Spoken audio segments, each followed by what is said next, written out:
Vamos entender tudo sobre pontuação? A regra geral da pontuação é a seguinte: não se usa a vírgula na separação dos termos imediatos de uma oração. Quais são os termos imediatos de uma oração? Sujeito, verbo e objeto. Você não pode separar por vírgula o sujeito do verbo e do objeto. Também não podemos separar com vírgula o sujeito do nosso verbo de ligação e do predicativo do sujeito. Predicativo do sujeito é aquela palavra que está caracterizando o sujeito da oração. Então, essa estrutura não pode ser separada por vírgula. Também não podemos separar o nome do complemento nominal. Uma oração que tem um complemento nominal, ela não pode ser separada do seu nome, do seu sujeito da oração. Também não podemos separar o nome do adjunto adnominal. Na oração, você não pode separar por vírgula o adjunto adnominal do nome da oração. Vocês viram onde não se pode usar a vírgula. Agora vamos aprender onde usar a vírgula. Primeiro, na intercalação de um termo, o adjunto adverbial.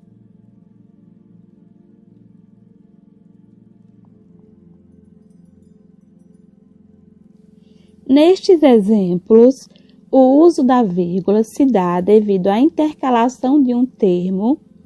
O termo aqui é o adjunto adverbial. A estrutura comum de uma oração é primeiro o sujeito, segundo o verbo e terceiro o objeto direto.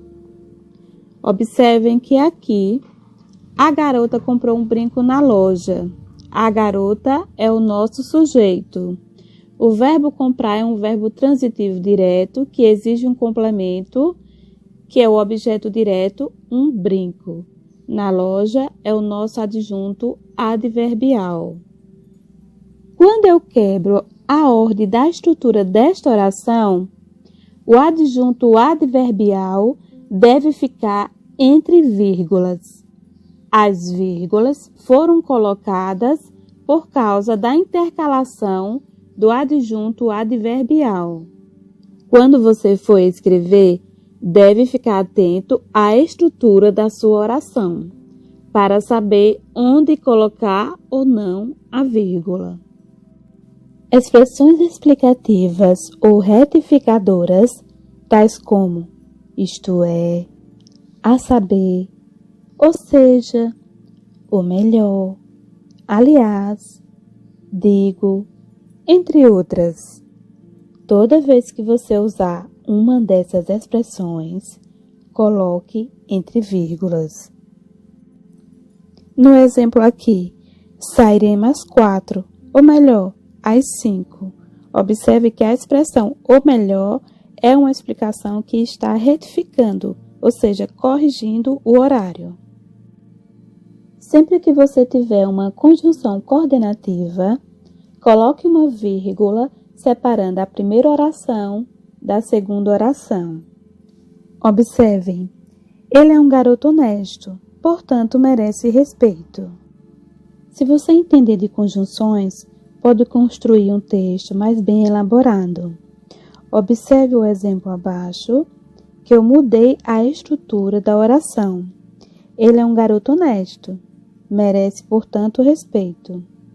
Toda vez que você colocar uma vírgula na segunda oração, a vírgula que separa a primeira da segunda oração fica mais lenta e aí ela vira um ponto e vírgula. O que eu estou querendo dizer? Eu peguei a conjunção portanto e coloquei depois, fora do lugar dela. Então, coloquei uma vírgula antes e depois. E o que aconteceu com a vírgula que separava a primeira oração da segunda oração? Virou um ponto e vírgula. Um outro momento que se usa-se o ponto e vírgula é quando você escreve uma coordenada longa seguida de uma coordenada curta. Observe neste exemplo. Não devia ter tratado tão mal o gentil professor de português, mas o fez. A primeira frase é bem comprida e a segunda frase é curtinha, ou seja, uma coordenada longa seguida de uma coordenada curta. Neste caso, o ponto e vírgula é obrigatório. Ana, dedicada aluna, ajudava o professor. Dedicada aluna está entre vírgulas, é um aposto. Eu estou explicando quem é Ana. O aposto vem entre vírgulas. Dedicada aluna é o nosso aposto. As vírgulas servem para evidenciar a presença de um aposto. O que acontece quando o aposto é longo? Observe no exemplo abaixo. Quando o aposto é longo, o correto é usarmos o travessão e não as vírgulas. A presença do travessão serve para intensificar a presença de um aposto longo. Neste exemplo, que é o mesmo que eu usei no início da minha explicação, onde eu coloquei na loja, que é o nosso adjunto adverbial, depois da palavra garota e depois do comprou, aqui ele aparece no início da frase. Isso é possível? Sim, a vírgula aparece aí devido ao deslocamento do adjunto adverbial. Por quê? Porque o lugar do adjunto adverbial na loja seria no final da frase. Se eu desloco para o início, devo usar a vírgula. Aqui, nunca use vírgula. Por quê? Porque, veja só, quem devolve, devolve algo a alguém. Quem devolveu o livro? Eu. Sujeito da oração. Devolvi o quê? O livro, nosso objeto direto, ao colega, o nosso objeto indireto. Eu nunca uso vírgula para separar sujeito de verbo e objeto, mesmo que esteja invertido como na frase abaixo. Agora, se você ama tanto assim a vírgula e quer arrumar um jeito de colocá-la, tem um jeito. Vou explicar. Por que eu separei aqui o objeto por vírgula? Porque dentro da frase eu coloquei um pronome que repete esse objeto. O lhe está repetindo a palavra colega e tem a mesma função que colega, objeto indireto. E por isso ganha o nome de objeto indireto pleonástico. Pleonástico significa repetido, repetição. Se eu quiser, eu posso fazer o mesmo com objeto direto. Observem, para eu separar o verbo de um objeto, eu preciso criar um objeto pleonástico. Mas não há necessidade alguma de você fazer isso. Exemplifiquei apenas para informar, caso um dia você se depare com uma frase desse tipo. Jamais separe o sujeito do verbo. Mas por que eu separei aqui?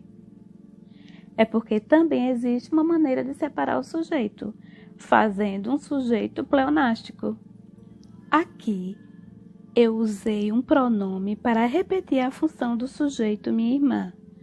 Aquela é um sujeito pleonástico, que está tendo a mesma função do sujeito minha irmã. Por isso, separei o sujeito com vírgula. Vocativo é a palavra que usamos para chamar a atenção de alguém. Ana, devolva-me o livro.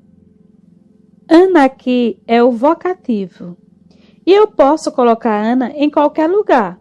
Só que em qualquer lugar que eu coloque Ana, preciso usar a vírgula antes e depois, ou antes ou depois. Vamos ver. Na segunda frase, tem a vírgula antes e depois. Na terceira, antes e na primeira, depois. As vírgulas usadas aqui é devido vocativo. Usa-se a vírgula para separar o local da data. Aprendemos isso desde os primeiros anos de estudos. A vírgula usada aqui se deve ao deslocamento do adjunto adverbial, porque quem fala Recife 3 de maio está falando hoje é dia 3 de maio. Quando temos uma enumeração, usamos os dois pontos e cada elemento da enumeração separamos por vírgula. Podemos enumerar com o e ou sem. Qual é a diferença? Com o e, você só comprou isso. Sem o e, você pode ter comprado outras coisas. Pode também usar a reticência no final, porém é facultativo, não é obrigatório. A vírgula aqui se deve devido à presença de uma elipse. O que é uma elipse?